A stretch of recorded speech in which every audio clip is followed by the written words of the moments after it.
Hello, नमस्कार। आज हम इकॉनमी का टॉपिक 5 ईयर प्लान्स करने आ रहे हैं। ठीक है, इससे पहले इकॉनमी और पॉलिटी की प्लेलिस्ट हमारे यूट्यूब चैनल के ऊपर बनी हुई है, आप लोग देख सकते हो। चलो वीडियो स्टार्ट करते हैं। सबसे पहला क्वेश्चन ये बन जाएगा, वो आपको कहेंगे ये जो 5 ईयर्स प्लान है इसका आइडिया कहाँ से लिया गया है। इसका आइडिया यूएसएसआर यानी कि रशिया से लिया गया है, याद रखना, इंपॉर्टेंट पॉइंट है। उसके बाद कह देंगे सबसे पहला वो कौन सा पर्सन था जिसने 5 ईयर्स प्लान को इम्प्लीमेंट किया था, वो था जोसेफ स्टैलिन। ठीक है, उसके बाद क्वेश्चन आ जाएगा प्लानिंग कमीशन ऑफ इंडिया क्या है। याद रखना, ये जो प्लानिंग कमीशन ऑफ इंडिया ना, यही फॉर्मुलेट करता यानी कि बनाता था 5 ईयर प्लान को, और यही इंप्लीमेंट भी करता था उनको, और यही उनको रेगुलेट भी करता था, याद रखना। उसके बाद क्वेश्चन आ जाएगा, ये जो प्लानिंग कमीशन ऑफ इंडिया है कॉन्स्टिट्यूशन बॉडी है? नहीं, planning commission of India constitution body नहीं है। उसके बाद क्वेश्चन आ जाएगा, ये जो प्लानिंग कमीशन ऑफ इंडिया है स्टैट्यूटरी बॉडी है? नहीं, planning commission of India statutory body भी नहीं है, याद रखना, इंपॉर्टेंट बात है।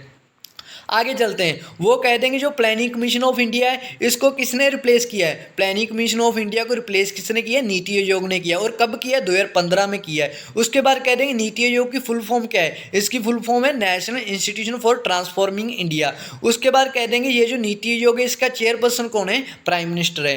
ठीक है, उसके बाद 2-3 इंपॉर्टेंट पॉइंट है जो याद रखने हैं नीति आयोग के। क्या? इसे के बॉटम अप अप्रोच भी कहते हैं, और इसे maximum governance and minimum governments के नाम से भी जाना जाता है। ठीक है, उसके बाद कह देंगे जो नीति आयोग है इतने इसके कितने हब है? नीति आयोग के 2 हब है। कौन कौन से? टीम इंडिया हब, और दूसरा कौन सा है? Knowledge and innovation hub. ठीक है, उसके बाद क्वेश्चन आ जाएगा, वो आपको कह देंगे क्या नीति आयोग फंड्स वगैरह एलोकेट करता है? नीति आयोग कोई फंड्स एलोकेट नहीं करता है। ठीक है, उसके बाद पहला फर्स्ट 5 ईयर प्लान आ रहा है, इसका आपने पहला पॉइंट तो ये याद रखना है, इसे हेरोड डुमोर मॉडल कहते हैं, यानी कि एचडी मॉडल कहते हैं। ठीक है, उसके बाद सेकंड क्वेश्चन बन सकता है, इसमें किसके ऊपर फोकस किया गया था? फर्स्ट 5 ईयर प्लान में एग्रीकल्चर के ऊपर फोकस किया गया था। उसके बाद आ रहा है second 5 year plan. Second 5 year plan में आपने क्या याद रखना है? कहते हैं किसके ऊपर फोकस किया गया था? इंडस्ट्रियलाइजेशन के ऊपर। उसके बाद कह देंगे जो सेकंड 5 ईयर प्लान है इसको और कौन से नाम से जाना जाता है? इसे पीसी महलनोबिस के नाम से भी जाना जाता है।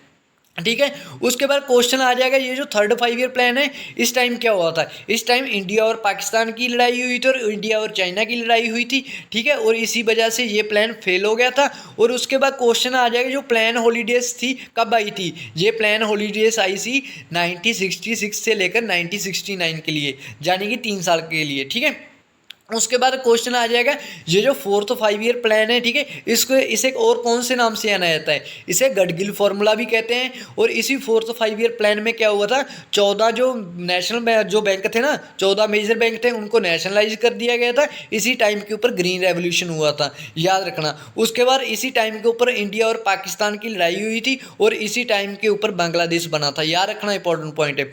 उसके बाद कह देंगे जो फिफ्थ 5 ईयर प्लान है इसके बारे में क्या इंपॉर्टेंट बात है? इसमें गरीबी हटाओ का स्लोगन दिया गया था, याद रखना, बहुत बार क्वेश्चन आया, कहेंगे गरीबी हटाओ का स्लोगन कौन से 5 ईयर प्लान में था? फिफ्थ में था।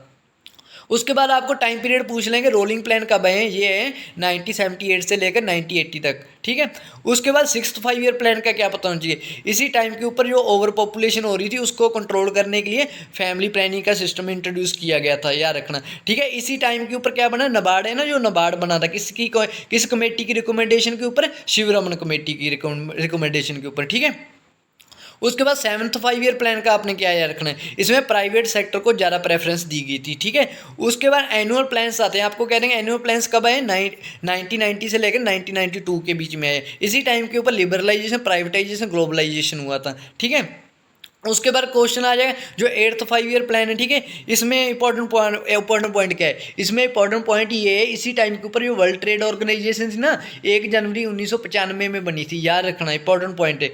उसके बाद जो नाइन्थ 5 ईयर प्लान है इसका क्या है, याद रखना है, इसका आपको थीम पता होना चाहिए, क्या था? Growth with social justice and equality, important है, याद रखना। उसके बाद जो 10th 5 ईयर प्लान है इसका क्या पता होना चाहिए? इसमें क्या कहा गया था? इसमें एक स्ट्रेटजी थी, क्या थी? डबल करनी है क्या इंडिया की पर कैपिटा इनकम, कितने टाइम में? 10 साल में, इंपॉर्टेंट पॉइंट है, याद रखना। उसके बाद 11th 5 ईयर प्लान आ रहा है, इसका आपको थीम पता होना चाहिए। इसकी थीम क्या थी? इसकी थीम थी rapid and more inclusive growth, याद रखना, इंपॉर्टेंट है। इसी टाइम के ऊपर क्या बना था? राइट टू एजुकेशन एक्ट बना था। ठीक है, उसके बाद आया 12th 5 ईयर प्लान जो कि लास्ट था, इसमें क्या हुआ था? इसकी थीम पता होनी चाहिए। इसकी थीम क्या थी? Faster, more inclusive and sustainable growth. ठीक है, इसी के साथ हमारा लेक्चर खत्म हो गया है। अगर आपको वीडियो अच्छी लगी है तो लाइक कर देना, चैनल को सब्सक्राइब कर देना और कमेंट में बता देना अगला टॉपिक कौन सा चाहिए। ठीक है, शेयर पक्का कर देना। Thanks for watching.